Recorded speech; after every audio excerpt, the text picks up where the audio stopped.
guys, Samantha from GSMO Tutorials here, and today I'm going to be trying out a technique that I've seen being used with UV resin, especially on nails, and that's where you put mica powder over I assume a plain acrylic surface. Yes, put mica powder on a plain acrylic surface, you put the UV resin on, like little droplets, and then you cure that and then you wipe away the mica powder, and the powder under the UV resin stays. So I'm going to be trying it out on clay today. It's not going to be exactly the same, but I am going to try to emulate it. So we'll see how that goes. So I've got a piece of Primo polymer clay here that was rolled out on my thickest setting, and this is Champagne Pearl. It's one of the newer colours. And all I'm going to do is I'm just going to give that a burnish so that it's nice and flat. And I'm going to work on the back first because we want to bake this before we try out our technique. Actually, we don't want to bake it first because the mica powder won't stick. Okay. So I'm going to just bring over my cutter. There we go. Okay. And I just trimmed away some of the extra clay. Now I'm going to bring over my mica powders. You can use any colour mica powder you want. I'm just bringing over ones that will complement the clay colour that I have here. And you don't actually have to use mica powder. It looks the best with it because it has a really nice shiny finish at the end, but you could use something like pastels if you wanted to. So I've just got those colours. And all I'm going to do is I'm going to grab it and I'm going to dust it over the surface at random, and I'm not going to worry about cleaning off my brush in between because that way we can we won't use up as much powder. You can go in and blend that together like so. There we go.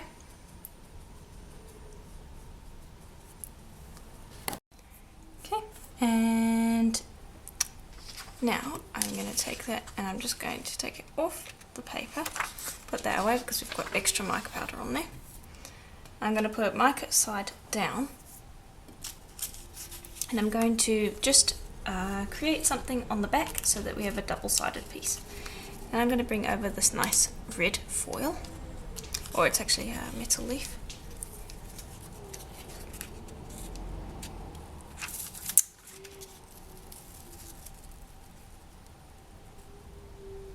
Go, lay that on top, and I'll just use this paper to tap it down so it doesn't stick to my fingers. Actually, it'll give it a slight burnish. Okay, trim away the excess. There we go. Then take a texture of your choice. I'm just going to use this nice little flower roller, and I'm going to roll it across the surface.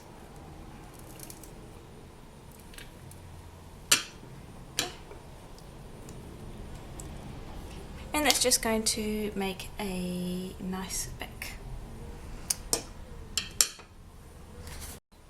And to really reveal the texture, I'm going to take this tape and I'm just going to lightly tap it over the surface, and that will remove the tape, the foil that is sitting on top, and will reveal that little flower pattern that we had, because you could not really see that otherwise. I'll just go in and clean it up a little bit, but I don't want to do too much of that. I'm going to tap that down again, and then we're going to cut with our cutter. Okay, and it might stick in the cutter because the powder on the back is going to be preventing it from sticking to the tile. So if it lifts up, just like so, you'll be able to easily push it out of your cutter. Shouldn't take too much to do that.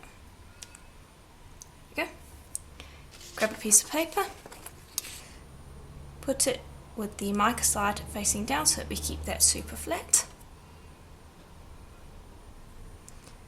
because that's what we're going to be working on a little bit later. And then bake that for a full hour at Primo's recommended temperature. Okay, and here they are out of the oven.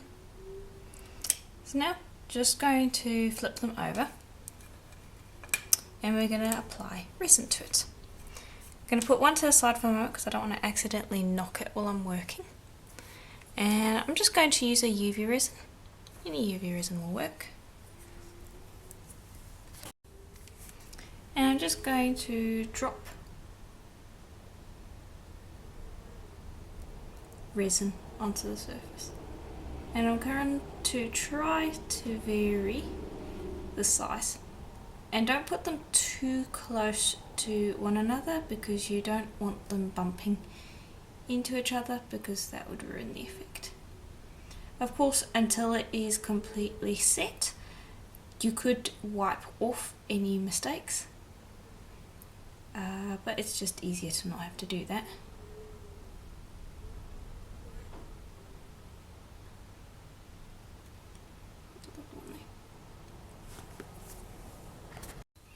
Okay, not going to push it any further than that. I'm going to put it under the UV light and I'm going to do the second one. Okay, and here they are out of the oven. Oh, not oven, UV light. Now I've tried to wipe off the mica powder. I even used a little bit of isopropyl alcohol to try to get it off, and it's not coming off, which I kind of suspected it might. And the thing is, I can't apply the mica powder to the baked clay because it just won't stick at all. So I have another plan, which is to use some acrylic paint, and we won't end up with the original colour of clay, but that's fine. So I'm just going to pop a bit of that down, and you can see this one I messed up a little bit, but that's also okay. And I'm just going to take some of that and I'm just going to pat that around the whole thing, and if it gets on the resin, that should be fine. We'll be able to wipe that off. Just make sure that you get the black all around. Okay, then once it's completely dry, I'm just going to use a wet wipe, and you can pop a little bit of alcohol in it to help really remove the paint quite easily. And I'm just going to go and clean up these little dots. And if you end up getting a little bit of paint off the background, that's fine. We can easily replace that. And I'm not worried about getting like the sides of the dot like perfectly clean. It's going to have a little bit of a black rim on it. And that's why I said at the beginning of this tutorial that I am trying to imitate this effect, but at the same time not following it exactly, because I want to see what else I can do with it. So I'm just kind of experimenting around. So just clean up the tops, give them a good clean. You might need to go back over the old ones because they're going to have a little bit of excess paint on them. And then touch them up with paint just to clean up those spots where the paint got removed. And this one's got a bubble, so I don't think I'm going to be able to remove that paint. No, that's fine.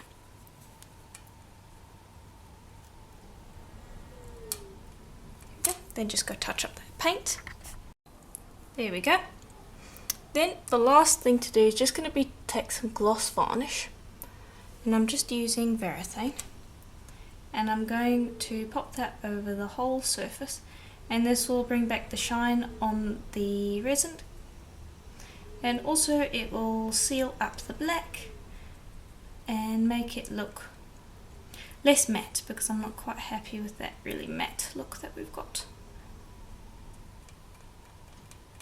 Okay, and I would coat both the top and the back for each, because remember we have that metal leaf on the back that needs to be sealed as well.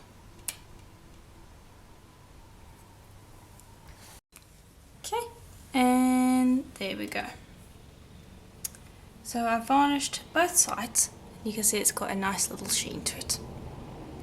So now I am going to drill them. I'm actually going to drill from this side because it will be easier to get it centered.